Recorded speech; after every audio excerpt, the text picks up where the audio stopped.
iron deficiency anemia was one of the consequences of early introduction of formula on a mass scale. There were epidemics of it because the iron wasn't being absorbed well.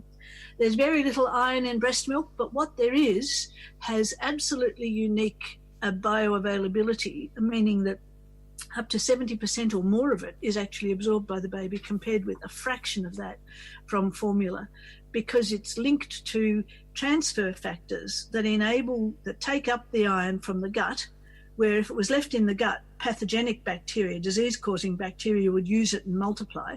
So your transfer factors grab it from the gut, take it and circulate it in the bloodstream to where it's needed, and that's then let it go to the receptor cells that need it. So, breast milk is unique in the way that it processes iron. There's very little of it, but there doesn't need to be a lot of it. Excess iron is associated with harm rather than with being helpful. You can have too much of a good thing. Interesting. And it's interesting that you mentioned the delayed cord clamping, because I just last week actually did a podcast on lotus birth, which is where you leave the placenta and the umbilical cord intact and attached to the baby till it naturally falls off, and that's a natural birth process that's been lost somewhere in our history, and we've just recently people have started to bring it back again.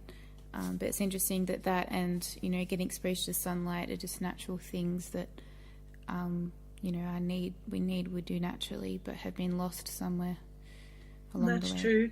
On the other hand, there have been some gains too in terms of the technologised birthing has actually cut down on some forms of problems. And while when you're involved in being a Western mother birthing through the hospital system, there are things you really need to stand up for, and things that it isn't worth the grief it'll cause you to stand up for, if you know what I mean. Yeah. Stand up for exclusive breastfeeding, stand up for letting the cord pulse for a while. But if you go the whole hog, you run the risk of being simply seen as a bit of a loony and not getting the important things done. So while if you can arrange it, you've got a midwife birth and you've got all of those things going for you, then fine. But how important that is optimally is where you've got to make decisions about what you really want to go and stand up for. Then choose your battles wisely, because otherwise you can end up worse off than you might have been otherwise. Hospitals may or may not go in for lotus birth, but they should all absolutely avoid giving formula to newborns, and they should all absolutely allow the cord to transfer the blood that babies need. Those are two things we can stand up for, I think. Yep. So when should breastfeeding stop completely, and why? Well, when the mother and the baby want it. Yep. And there is no right or wrong answer to this. Sometimes it's imposed on the mother by situations.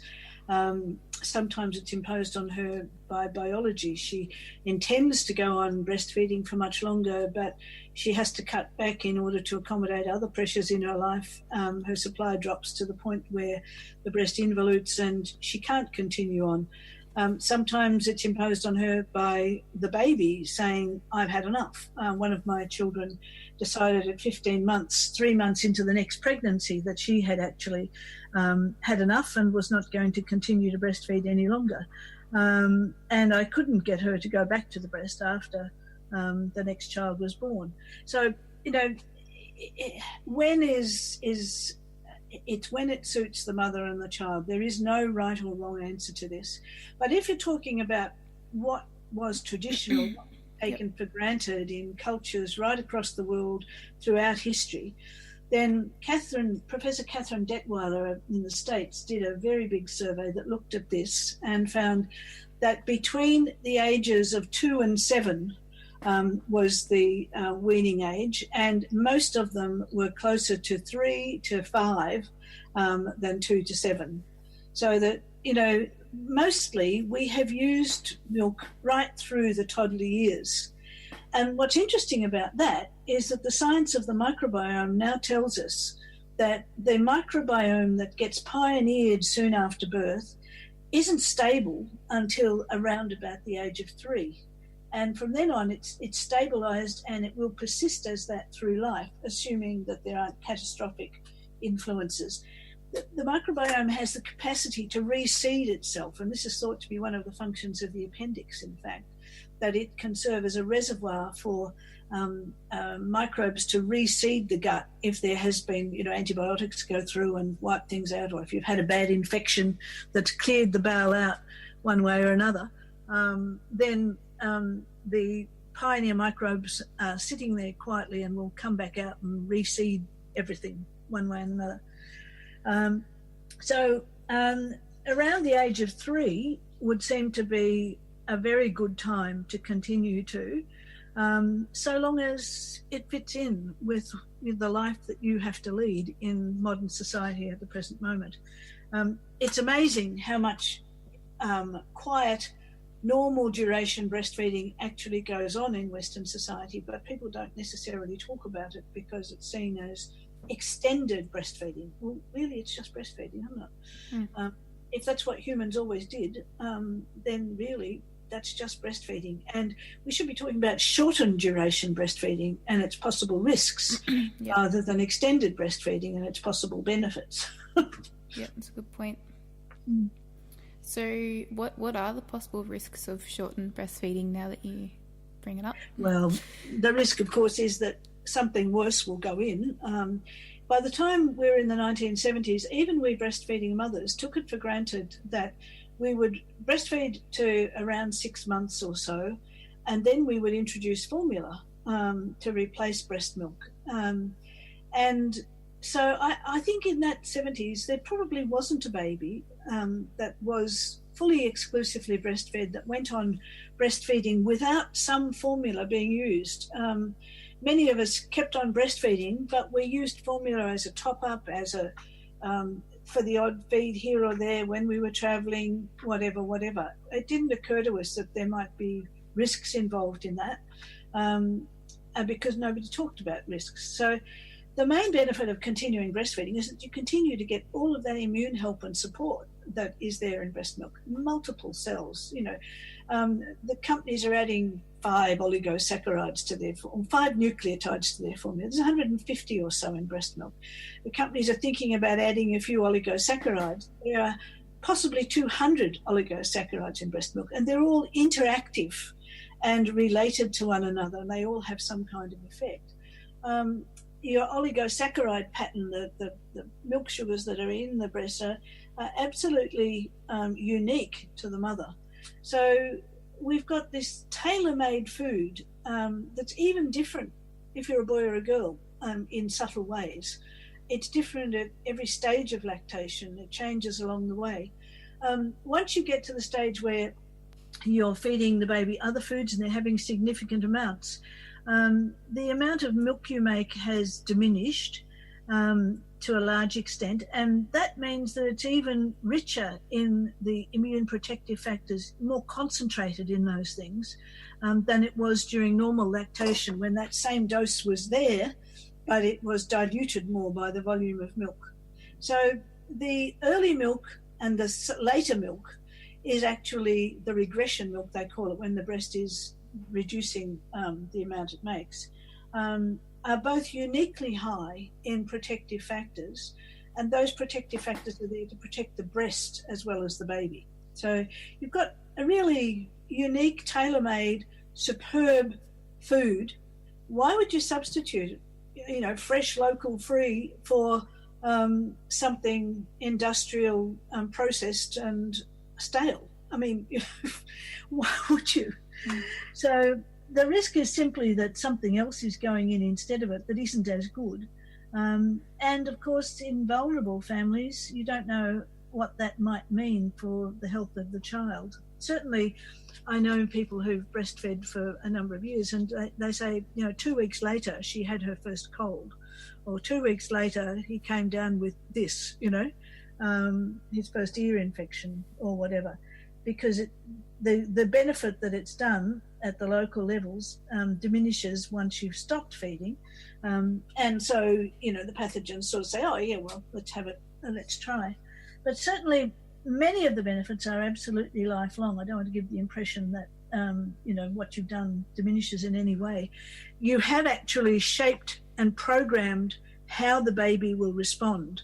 There's a concept called programming which says that early influences set trajectories for development, so that initially the difference between formula-fed and breastfed babies looks quite small, but the trajectory on which they will grow is quite different. And that's whether you're talking about brain white matter or whether you're talking about length and height.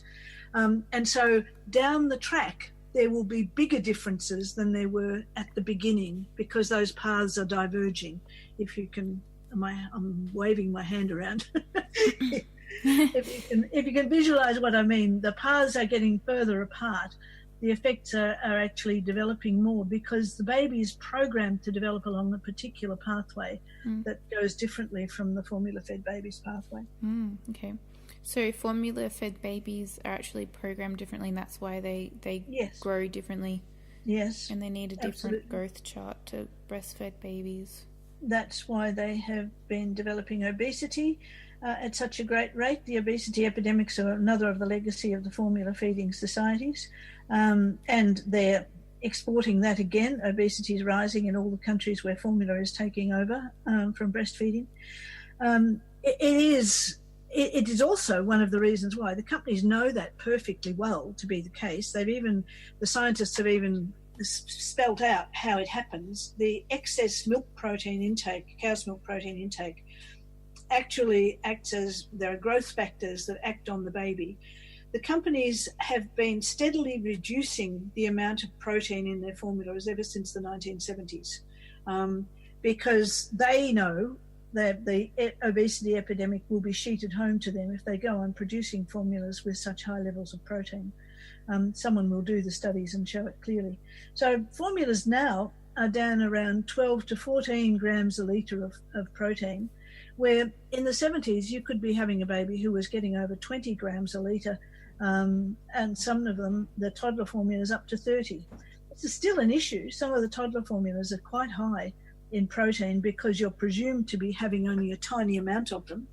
But many mothers use toddler formula in the same way as they used formula when the baby was young, lots of bottles per day as the main feed, and that is really seriously nutritionally damaging. So it's an issue. The protein in formula is lowering, but it gets to a certain point.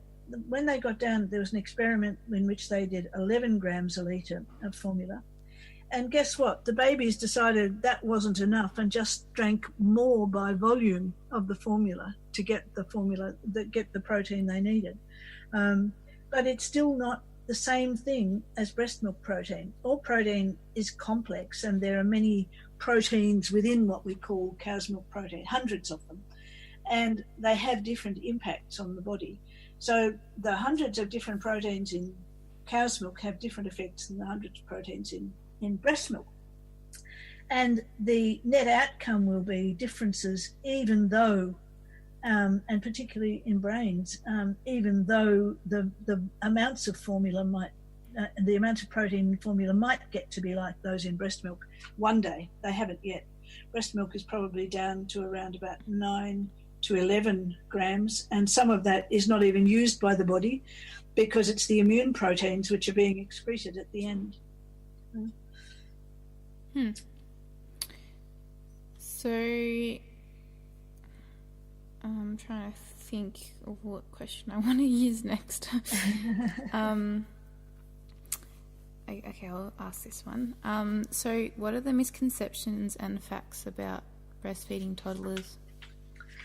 Well, probably the principal one is if you keep feeding a toddler, he'll be at your skirts forever. He'll be so dependent, he'll never leave home, he'll still be wanting to sleep in your bed when you're 60.